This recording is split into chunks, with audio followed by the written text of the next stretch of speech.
नमस्कार, आप देख रहे हैं एबी न्यूज। दर्शकों, एबी न्यूज में आपका स्वागत है। टेंडर घोटाला, टेंडर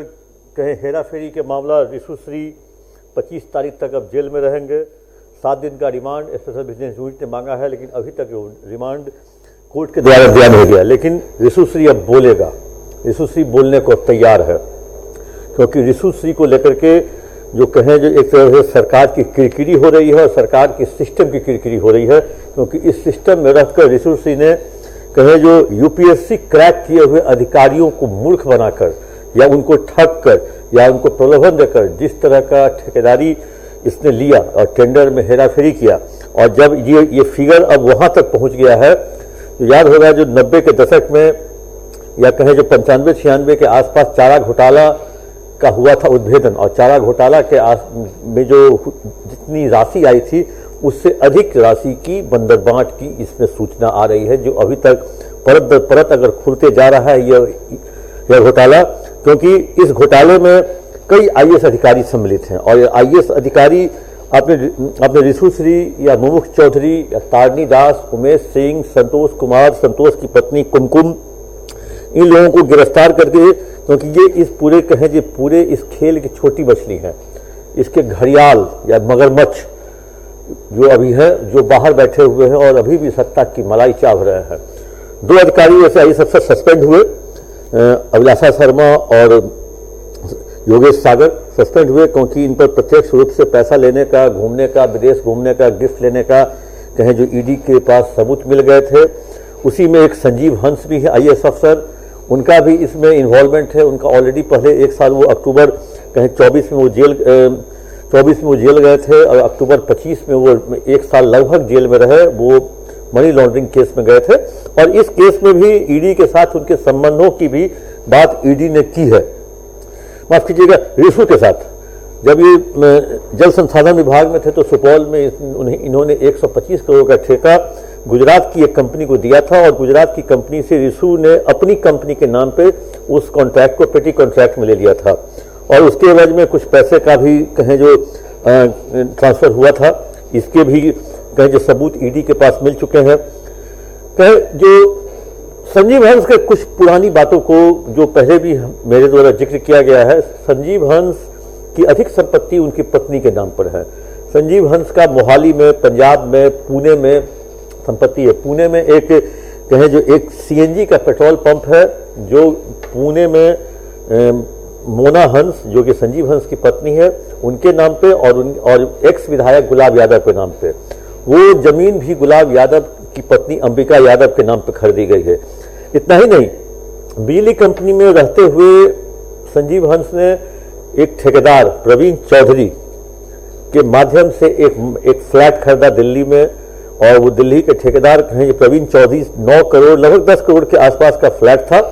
और ये इन्हें और एक तरह से ये मोना हंस के नाम पे था। और 2 बार खरीदने से पहले संजीव हंस की पत्नी उस फ्लैट को देखने भी पटना से दिल्ली गई थी, और उसमें कुछ पैसे मोना हंस के भी बैंक अकाउंट से उस कहें जो उस बिल्डर को दिए गए थे, जिनसे ये खरीदा गया। और उसके बाद पुल निर्माण निगम के एमडी रहते हुए भी ये कहें जो सुरेश सिंगला, क्योंकि सिंगला कंस्ट्रक्शन कंपनी के मालिक हैं, उनके बेटे ने वरुण जो कि कसौली में 4 कॉटेज की खरीदारी करते हैं, उस कॉटेज का भी कहीं ना कहीं ईडी का कहना है जो ये इनकी बेनामी संपत्ति के रूप में है। और के प्रीपेड मीटर की कंपनी से संजीव हंस के बारे में कहा जाता है जो मर्सिडीज गाड़ी ली, जो इनके साले के पास निकली और साले के पास से बरामद की गई। तो इसे कहे जो ऋषु श्री वाले मामले में और संजीव हंस मामले में, संजीव हंस दोनों मामलों में टैग हैं, क्योंकि संजीव हंस अभी पिछले 3-4 दिनों से ट्रेसलेस हैं। उनकी तलाश में स्पेशल विजिलेंस उनके कार्यालय, उनके आवास पे भी जा चुकी है, लेकिन वो अभी मिल नहीं पा रहे हैं, क्योंकि उनको भी भनक लग गई है जो इस केस में, क्योंकि जहां भी प्रत्यक्ष प्रमाण मिल रहा है स्पेशल विजिलेंस यूनिट को, उस प्रमाण के साथ उसकी गिरफ्तारी भी हो रही है, और उस गिरफ्तारी के आधार पर या कहें प्रत्यक्ष प्रमाण के आधार पर सरकार वैसे आईएएस को निलंबित भी कर रही है। तो इसलिए हो सकता है जो अगला निलंबन किस आईएएस अफसर का हो जाए। और एक अफसर तो कहें जो बिहार के देश छोड़कर भागने की भी उनकी चर्चा हो रही है। कई वर्षों तक सरकार के आंख के तारा रहे, और सरकार से उन्होंने अपनी इच्छा के बल पर पोस्टिंग उन्होंने कराई थी, और कहें जो इच्छा शक्ति के आधार पर जब चाहा, जिस तरीके से चाहा पोस्टिंग उन्होंने अपनी कराई, और उनकी पहुंच हनक इतनी अच्छी थी जो वो बेपद या कहे जो बिना पद के या कभी सेंटिंग में उन्हें कभी देखा नहीं गया। अब ऐसे कई आईएएस थे, अब आप नाम अपने आप अंदाज लगा लीजिए। वैसे पब्लिक डोमेन में आ भी चुका है कई आईएएस का, ऐसे इस केस से जुड़े हुए उन आईएएस का नाम, लेकिन लगातार वो आईएएस अभी भागे भागे फिर रहे हैं। ऐसे कई लोग हैं, कई नाम आएंगे। एक रिशुश्री के एक भैया है, आईएएस भैया व्हाट्सएप चैटिंग भैया के रूप में होती है, वो भैया भी कहाँ गायब है, अभी नहीं दिख रहे हैं। एक तरह से कहेंगे पूरे भाई बहन के अनोखे बंधन के शिकार हो गए सारे बिहार के इस तरह के आईएएस, क्योंकि रिशुश्री किसी को बहन बोलता है, किसी को दी बोलता है, किसी को भैया बोलता है, और ऐसे व्हाट्सएप चैट जो रिशुश्री के मोबाइल से जो डिलीट किए जा चुके थे उसको रिकवर करके ईडी ने उन सारे व्हाट्सएप चैट का एक पूरा कंपाइल किया, और उस पूरे व्हाट्सएप चैट को कहें जो कंपाइल करके उस सारी रिपोर्ट स्पेशल विजिलेंस यूनिट को दी गई। एक भैया है, एक दीदी है, तरह तरह के लोग हैं, और एक तो कहे जो अब भैया दीदी के अलावा और कुछ शब्द है ही नहीं इसमें। पूरे के व्हाट्सएप चैट को अगर आप कभी पब्लिक डोमेन में अगर ये व्हाट्सएप चैट आता है तो इसको पढ़ने में बड़ा इंटरेस्टिंग है, बहुत पढ़ने में बड़ा मजा आता है। जो तू फोन काहे नहीं उठा रहे हो, अपने भैया की जान लोगे क्या, सुबह से मैं तुम्हें फोन कर रहा हूँ, जल्दी से फोन उठाओ, अगर फोन नहीं उठाते हो तो 5 किलो आम मुझे भेज दो। तरह तरह की बातें। माउंट ब्लैंक पेन गिफ्ट मिलता है, तो इसके बाद जिनको मिलता है वो कहा जाता है मैं आज चार्ज लेने इसी पेन से जा रही हूँ, तो इधर से आता है ओके दी, थैंक्स दी। तो इस तरह की कई बातें हैं, लेकिन रिशुश्री ने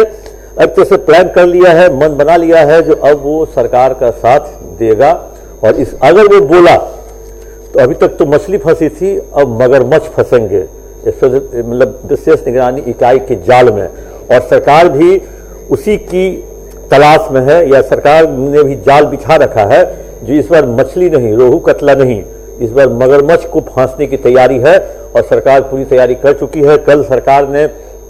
एक मीडिया संवाद में साफ तौर पे कहा जो भ्रष्टाचार से समझौता नहीं करेंगे तो नहीं करेंगे, चाहे वो क्योंकि जनता की गाढ़ी कमाई का पैसा है, और लोग अगर गुलछर्रे उड़ा रहे हैं, लोग अगर विदेश में सैर कर रहे हैं उन पैसों से, तो ये बर्दाश्त कभी सरकार नहीं करेगी। क्योंकि ये सरकार जो कहे जीरो टॉलरेंस की नीति एकदम अपना चुकी है, क्योंकि ये बीजेपी की सरकार है, और शुद्ध बीजेपी की, ये एनडीए की सरकार नहीं है। कहने के लिए एनडीए के लोग इसमें घटक दल के रूप में